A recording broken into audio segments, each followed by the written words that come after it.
mga boss, meron tayong tinutrouble na accent na 2011. Nagbi-blink yung check engine tapos sobrang palyado niya. So ito yung troubleshoot natin ngayon kung anong naging problem ng accent na 2011 1.4. Papakita ko sa inyo mga boss, isa-isahin natin pag trouble to. Bakit pag in-scan din natin walang trouble code pero nagpa-plus yung kanyang check engine. Nadala pa ni sir dito sa shop kanina daw nung papunta siya rito, nung uminit na hindi na niya ma-accelerate yung kanyang sasakyan, no? So pinahinga niya lang daw tapos ayun bumalik na ulit sa acceleration kaya nadala niya rito sa shop. So ipapakita natin mga boss kung ano yung problema nito. Ha?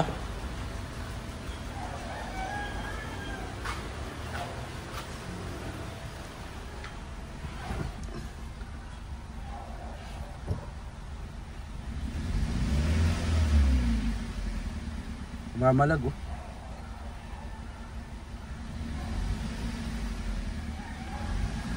Parang may cylinder na hindi gumagana. Pero yung coil bago daw yan eh.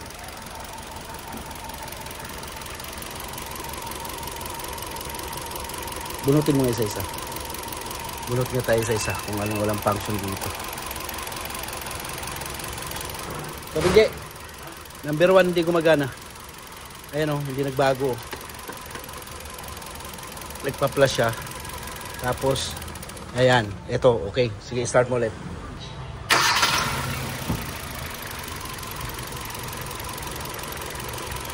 Number 2. Okay. Start!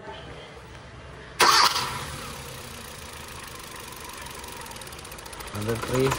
Okay. Mamalag. Ito, number 1, wala. Ayan, chinek nga namin yung ignition coil muna or spark plug mga bossing. Sabi ng may-ari bago na rin tong kanyang spark plug tapos yung coil niya ganun pa rin, cylinder 1 pa rin ang hindi naggumagana. Yung 2, 3, 4 gumagana siya pero titingnan natin pa kung ano pang dahilan nito bakit ayaw gumana yung cylinder number 1. Cylinder number 1, kita nyo nakahugot. Yan. Hindi nagbabago. So pag hinugot natin yung 2, 3, 4, nagkakaroon siya ng reaction, ibig sabihin gumagana. Ito lang yung number 1 ang hindi gumagana. Sunod nga natin gagawin dito mga boss ay kukunan natin yung mga voltahe, yung mga sakit ng ignition coil at saka sa injector para malaman natin kung electrical ba naging problema nito. Pipitik naman yung injector eh. Kuan naman pa.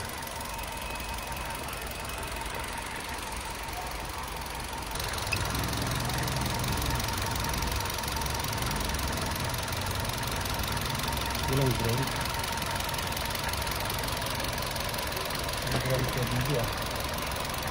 Ground positive signal. Tatlo yan, tip? Dalawa. Patay.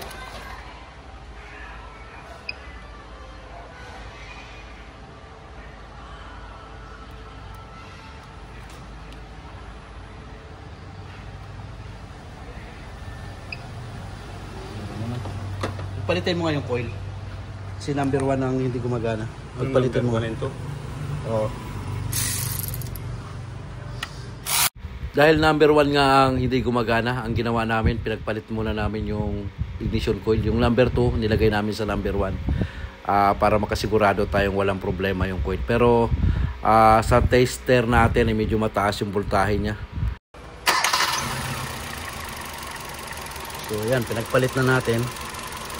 Tingnan natin tong coil na galing sa number 1 kung gumagana. Gumagana. So, start ulit.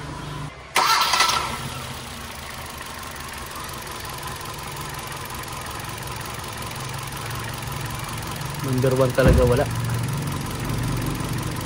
Number 1 talaga wala.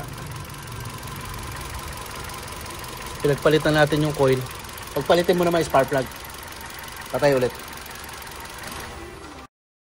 Pinagpalit na nga natin yung ignition coil, pero yun, cylinder number 1 pa rin ang hindi gumagana. Ngayon naman, spark plug yung pagpapalitin natin mga bossing.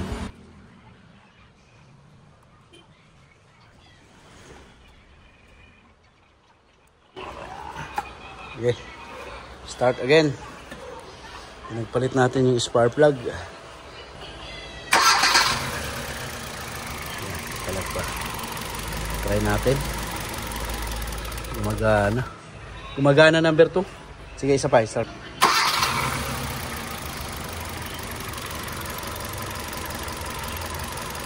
Number 1 talaga. Ay, gumagana. Halika ka, Binje. Halika muna. Number 1 talaga.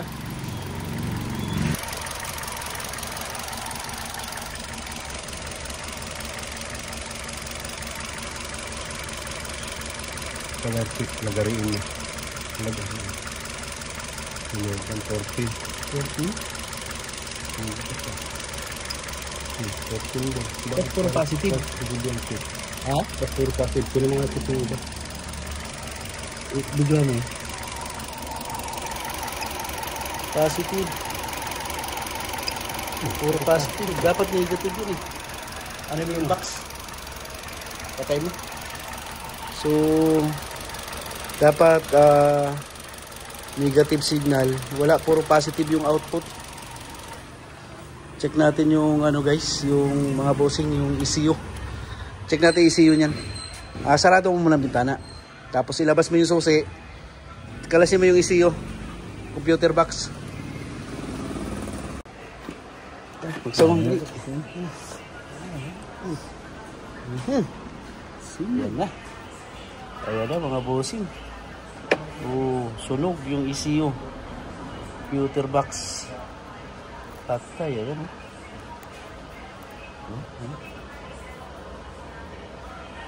Sunog. Tuklapin mo rin itong isa. Ayan, nabuksan nga natin yung box mga bossing. So ito yung nakita natin problem. Sunog yung kanyang box. Ayan o. Na-repair na to dati. Na-repair na rin pala to. Ayan o, may mga hinang na siya. Putol-putol. Yan. Sunog yung pinaka-board. Tagos hanggang dito sa likod. Yan.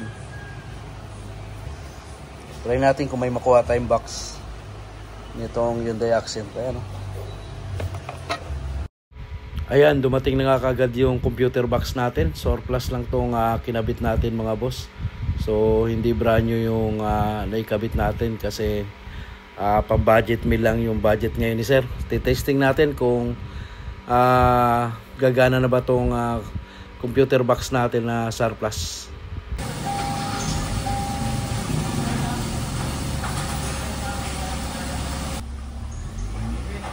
Ka-aircon pala eh. Ka-aircon agad. Ayos na. Maabot na 4. Maabot na. Pwede na ulit masira ECU. Ayaw naman magbayad nun.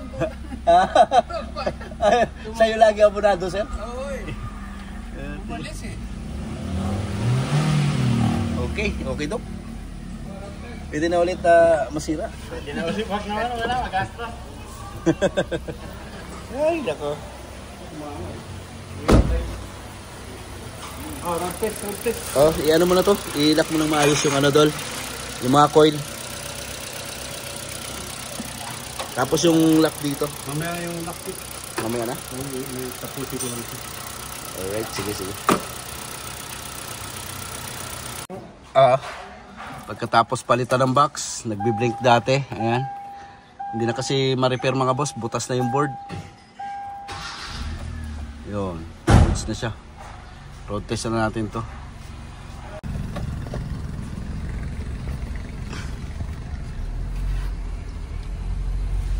Yan. Road test tayo mga boss. Yan. Okay na. Hindi lang nagiging palya pagka may problema yung box natin mga boss. Minsan yung shifting ng transmission magkasama na kasi yung sa ECU yung transmission module nito at saka yung engine control module sa mga ganitong accent.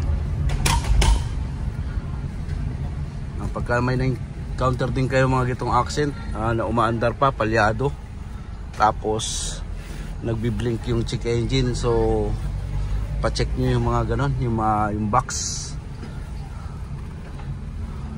Pag may mga ganong issue rin kayo mga bossing, sakit ng mga ano to, accent, Kia Rio, ganon ang ano nila, nagiging problem. Bumibigay yung box, computer box. Minsan naman stuck to third gear.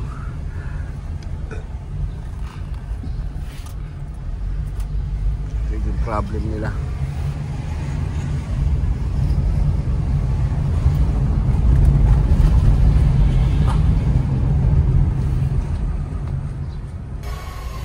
Yung mga boss, okay na yung Hyundai Accent natin 2011. Naging problem computer box, so pinalitan na natin ng buo kasi sunog or butas na yung kanyang board ng kanyang computer box, kaya hindi na natin in-advise na ma-repair. So kung naka-encounter din kayo ng mga itong problema mga bossing, na nagbi-blink yung check engine, palyado, so pa-check nyo na yung inyong computer box.